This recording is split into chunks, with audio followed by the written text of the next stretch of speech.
Hey guys, welcome to another episode of Caveman Barbecue Outdoors. My name is Zaid. Today we're going to knock out a prime tri-tip that I got at my local HEB.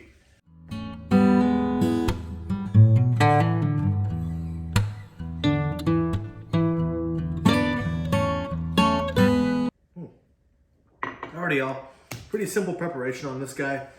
Tri-tip's kind of catching on everywhere, especially here in Texas. A bunch of you folks from California are kind of bringing it along here.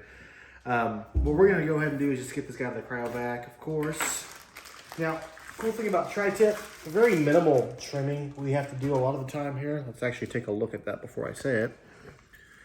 And it is a pretty lean piece of meat. What I am going to do is just trim these odd ends, just like that. Save this guy for my grind pile, but very minimal trimming we have to do. Just knock off any of these flyers here just so they're going to burn off in the cook, of course, and we don't want that. And we are pretty much set to go here. This guy is pretty wet out of the cryo, so I'm not going to go on with a binder even though I have olive oil sitting right here. What I'm going to go ahead and do is just liberally season this guy. Made a quick blend while we were before we got this video ready to shoot. Pretty simple dry rub here, just equal parts salt and pepper, a little bit of garlic powder, a little bit of onion powder as well. Would be a great brisket rub, but we're gonna use this guy for our tri-tip. So big honking piece of meat, so don't be afraid to season. Get some on your cutting board, that way you can roll it later. Get this backside up really quick. And again, don't forget the sides, don't forget the edges. All very important. And we are pretty much good to go here. That simple of a process on this guy. I'm gonna leave a little bit left over. That way, whenever we slice into this guy, I can put some more on top when I'm done. Just some finishing salts, but we are good to go, and we're gonna go ahead and get this guy on the heat. Hopefully you like it more than my picanha video. You guys are a tough crowd. I thought you would love that one, but hopefully we redeem ourselves with this one. Boys, I'm sorry, it's already seasoned. Otherwise, you'd have some pieces. I'm gonna chill a little bit today and start with some mesquite lump charcoal. And we're gonna cook this guy. Again, we're using mesquite lump, but I'm gonna try to keep this as authentic as possible. We're gonna use just post oak for wood splits. Now, tri-tips, typically, I mean, I'm not from California. I know it's a huge thing over there, and it's kind of taken over Texas as well. They typically do them Santa Maria style. I know of some folks that have done tri-tip like a brisket, something I've never had or done myself. Let me know if you guys want to see that. Maybe I can do a side-by-side comparison video. Shoot me a like down below or a comment, and maybe we can do that next time for y'all. But yeah, we're going to go ahead and get this fire going, and while the fire is getting hot, we're going to take you inside. We're going to do a quick little chimichurri sauce to go on top of this.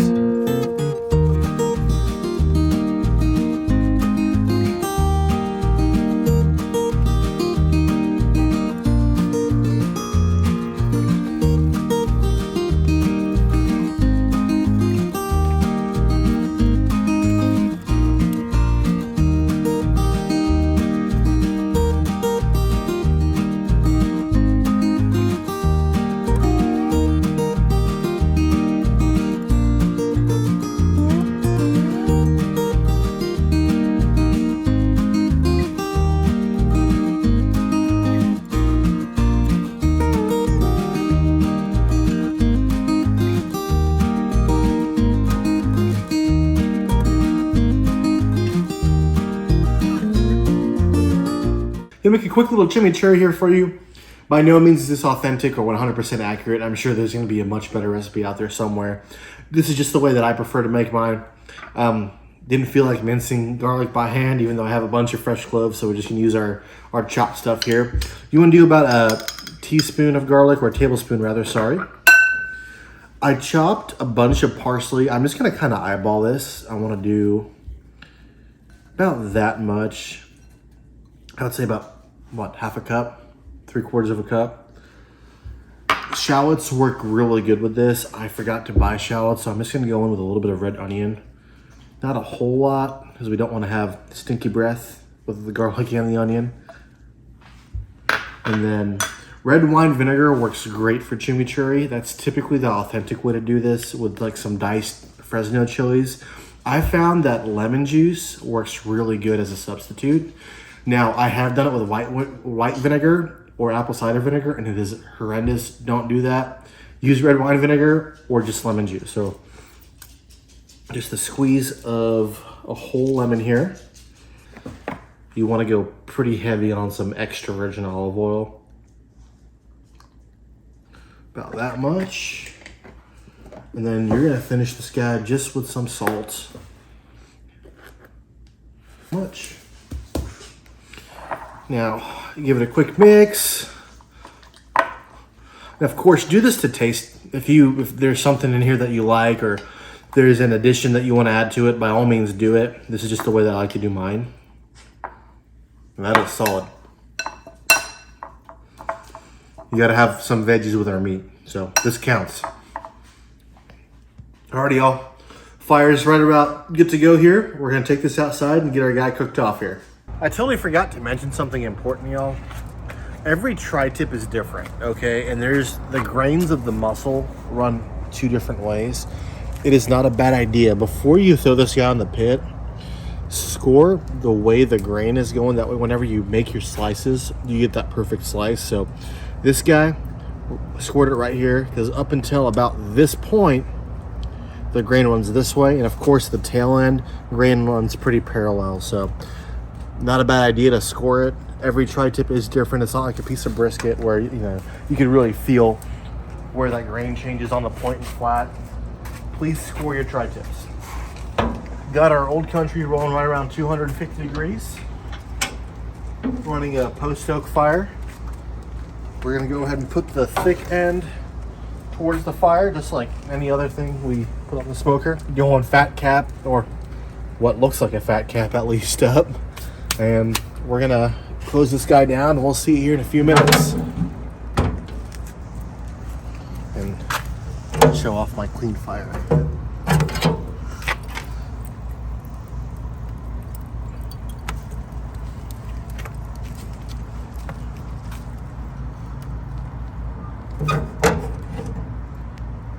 For those of you wondering, that is really freaking hot. However, I have like no nerve endings in my hands anymore because I do stupid stuff like that.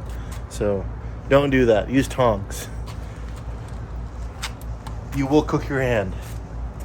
Let's just take a quick little peek here. Oh, I forgot. Made a snack. We're about halfway done. Probing right around 101, 102 right now. Once it reaches about 120 degrees, we're going to pull this guy off and get him ready to sear. Alrighty, folks, about that time, we reached 120 degrees internal. So I'm going to pull this guy off, put him back on the same plate I brought him back on. That's okay. I'm about to sear him off anyway, so we'll kill any of the cooties. I'm going to put this in a dog-friendly place, and we're going to get ready to sear off. Dog-friendly place. Open our firebox up here.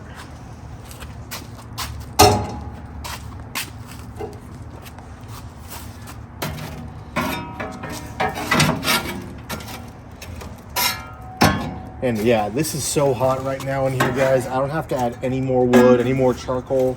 I mean, this is probably about 800-900 degrees at great level. Not to mention, it's probably gonna get a little hotter here once that log catches, but we're gonna go ahead and slide on my grill grate.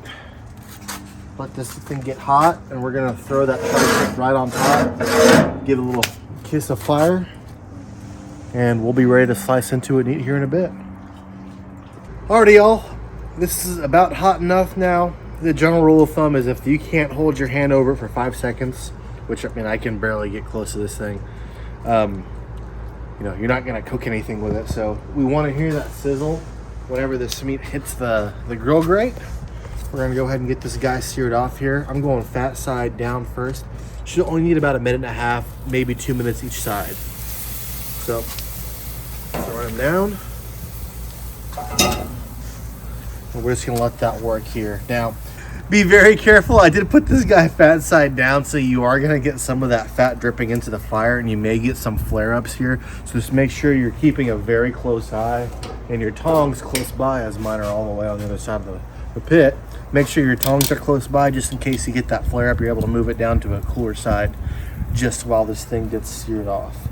This is exactly what I'm talking, y'all. See that fat is starting to render down and drip into the fire here. So we're gonna start to get some of those flare-ups. So not crazy right now. Actually, as I say that, it's starting to get a little out of control.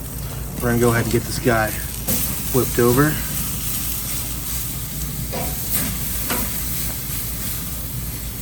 And then what I'll probably do here, once I get this side seared off, I'm gonna put it on the cooler end of the coals. Leave the lid closed just for about a minute. Just let it finish. I did not flip this when I wanted to. It's still not all the way as seared as I'd like, but we want to avoid those flare-ups at all costs.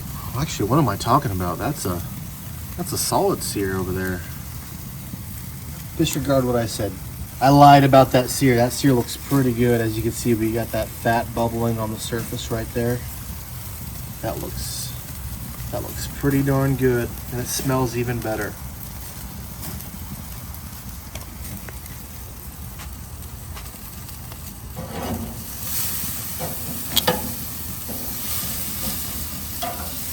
This side is a little bit longer.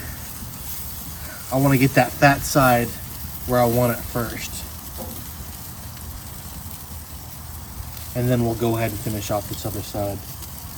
And as you can see, you cannot see the grain of this meat right now, but that's the importance of leaving those spores right there and right there.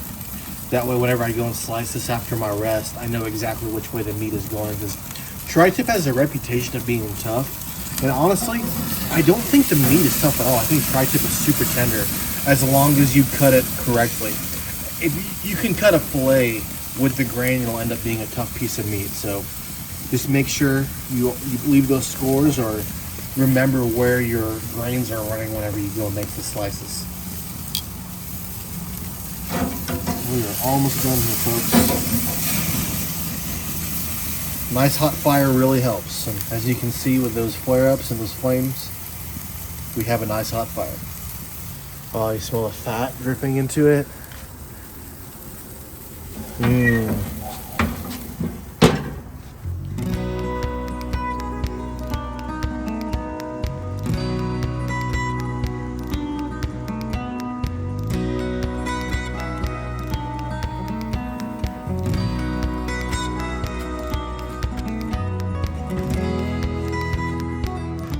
So I'm gonna cheat a little bit. Remember those slits I talked about earlier? So I can see the grain of the meat's going this way, so I gotta cut this way on him.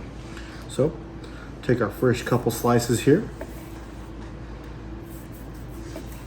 And we nailed that perfect medium rare. Now, one of the best things about a tri-tip or a roast in general like this is you can cook this and everyone can eat off of it. So you'll see here in a bit, these are medium rare slices. But if you have someone that likes their meat a little bit more well done, you're gonna have some more medium to medium well pieces on this. And I'll actually show you on this end. So this side is gonna be more, as you can compare the two. I mean, medium rare, medium well, that's closer to well done. So on these roasts, you're gonna have essentially a meal for anyone. Anyone can enjoy this. We're gonna give this guy a try from the medium rare side. I'll take that first slice. We get that chimichurri sauce on top. I've been waiting a long time to do a tri-tip with chimichurri, y'all. So cheers, let's give this a try here. Surprisingly, guys, even though steak isn't something that you'd consider to be like a lighter meal, that chimichurri sauce makes it super light, and it's so fresh. I mean, you can put that on carne asada. You can, even though, I mean, parsley is kind of sacrilege on Mexican food. You want to use that cilantro, but I mean, you can put that on chicken, carne asada. It is delicious. I mean, that chimichurri is a game changer. And honestly, the tri-tip, for being a leaner piece of meat, is pretty darn good. And I mean, I would 100% give this a try. It is fantastic. I mean, maybe those people from California are onto something. I still don't think it's better than our brisket here, but This is delicious. I think that's gonna wrap us up today, guys. I'm gonna enjoy this with my family off camera. Got some pretty cool stuff coming up for you. As you can see the shirt, it says "I love what my wife lets me buy more guns." I have a Q honey badger build in the works right now, and maybe we can take you guys on a nighttime hog hunt. You know, if you want to see stuff like that, leave a comment, like, share, and subscribe, and we'll see you guys on the next one. Have a good day.